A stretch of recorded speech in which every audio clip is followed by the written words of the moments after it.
아버지가 돌아가신 지 고작 사흘째 되는 날이었어요.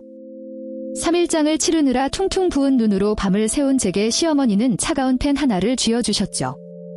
이게 다 널 위한 거다라는 말과 함께요. 거실에는 아직 희미한 국화꽃 향이 남아있는 듯했어요. 제 옆에는 남편 진우가 지친 기색으로 제 어깨를 감싸고 앉아 있었죠. 그 손길이 왜인지 모르게 낯설게만 느껴지는 순간이었어요. 겨우 목소리를 쥐어짜 물었어요. 이게 대체 뭐냐고요? 제 목소리는 모래알처럼 까슬까슬하게 갈라져 나왔어요. 어머님은 그저 인자한 미소를 지으며 서류를 손가락으로 톡톡 두드릴 뿐이었죠.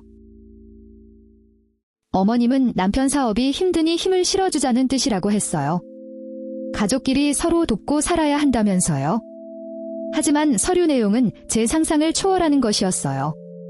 아버지가 남겨주신 모든 것을 포기하라는 거였죠. 서울 근교의 땅과 예금 전부를 남편에게 증여하고 상속 권리를 포기하라는 내용이었어요.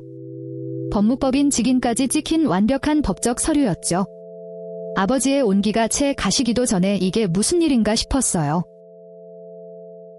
너무 갑작스럽다고, 아버지 돌아가신 지 며칠 되지도 않았다고 떨리는 목소리로 거절의 뜻을 내비쳤어요. 그러자 제 곁에 있던 남편이 제 손을 꽉 잡아왔어요. 그 힘이 너무나도 강압적으로 느껴졌죠. 남편은 오해라며 그냥 형식적인 거라고 했어요. 땅을 담보로 급한 불만 끄려는 거지 뺏으려는 게 아니라고요. 우리 사이에 뭘 그런 걸 따지냐며 웃는데 그 눈에서 섬뜩한 냉기가 느껴졌어요. 늘 다정하던 그 사람이 아니었어요. 제 슬픔을 위로하기는커녕 아버지의 죽음을 돈벌 기회로 여기는 파렴치한의 얼굴이었죠.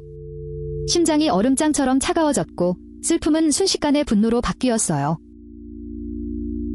생각할 시간이 필요하다며 펜을 내려놓고 자리에서 일어났어요.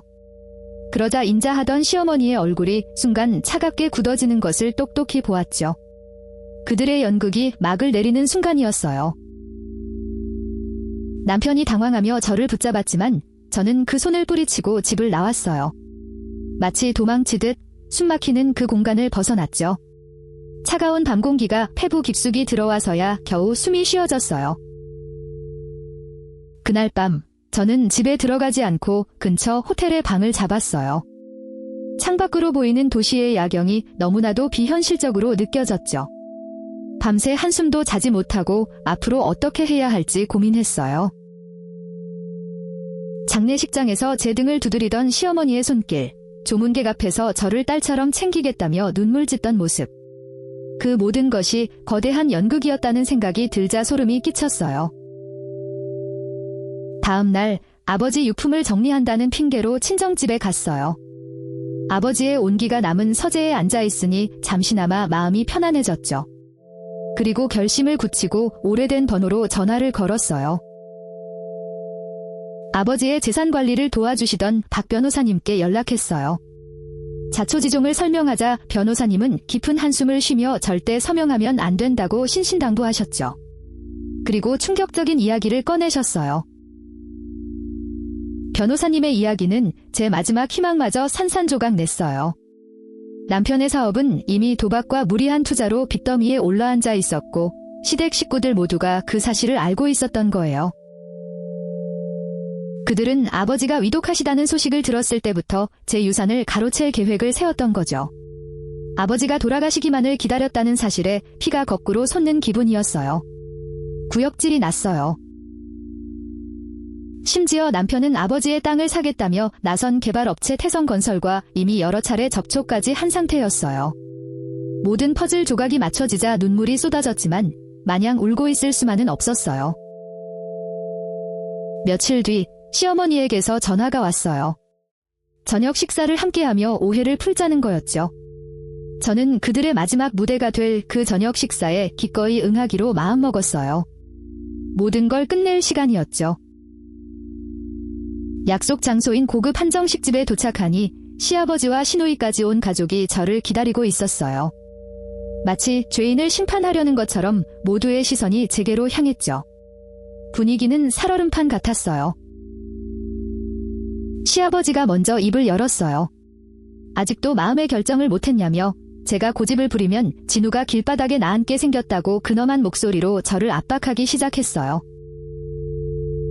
신우이는 오빠가 불쌍하지도 않냐며 어떻게 가족이 되어 그렇게 이기적일 수 있냐고 비난했고, 시어머니는 눈물을 글썽이며 제 손을 잡고 우리 진우 좀 살려달라며 애원했어요. 완벽한 합작품이었죠. 그때였어요. 저는 가방에서 작은 녹음기 하나와 서류 몇 장을 꺼내 테이블 위에 올려놓았어요. 그들의 연극을 끝낼 제 비장의 무기였죠. 방 안의 모든 소음이 거짓말처럼 멎었어요. 저는 물었어요. 진우 씨가 살 길이 정말 제 유산밖에 없을까요? 아니면 태성건설 김 부장님과 받기로 한 계약금은 어디에 쓰시려고요? 제 말에 남편과 시어머니의 얼굴이 하얗게 질렸어요. 진우 씨, 당신이 그랬잖아요. 장인어른 눈 감으시면 바로 도장 찍게 할 테니 계약금이나 두둑이 준비하라고요. 아버지가 중환자실에서 사경을 헤맬 때 말이에요. 저는 녹음기의 재생 버튼을 눌렀어요. 식당의 조용한 룸 안에 남편의 추악한 목소리가 선명하게 울려 퍼졌어요. 시댁 식구들의 얼굴에서는 더 이상 어떤 표정도 찾아볼 수 없었죠. 완전한 침묵, 그리고 완전한 패배의 표정이었어요. 저는 자리에서 일어나 말했어요. 이 계약서에 도장 찍어드릴 테니 이혼 서류에도 먼저 찍어달라고요. 위자료는 당신들이 사기치려던 증거들로 대신하겠다고 조용히 끝내자고 말했죠.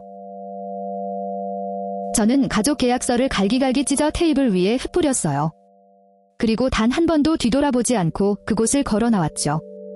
제 인생의 가장 어두운 막이 내리는 순간이었어요. 식당을 나서는 순간 참았던 눈물이 터져 나왔지만 슬픔의 눈물은 아니었어요. 지독한 현실에서 벗어난 안도감과 제 자신을 지켜냈다는 후련함의 눈물이었죠. 밤하늘이 유난히 맑아 보였어요. 이혼은 생각보다 쉽게 마무리되었어요. 저는 아버지의 유산으로 작은 아파트를 얻고 아버지의 이름으로 어려운 학생들을 돕는 작은 장학재단을 만들었죠. 제 삶의 새로운 장이 시작된 거예요. 시어머니가 널 위한 것이라며 내밀었던 그 계약서는 결국 저를 구원해준 마지막 경고였어요. 저는 이제 온전한 저 자신으로 아버지께서 주신 마지막 기회 속에서 새로운 삶을 살아가고 있어요. 여러분이라면 어떻게 하셨을까요? 댓글로 알려주세요. 구독과 좋아요는 큰 힘이 됩니다.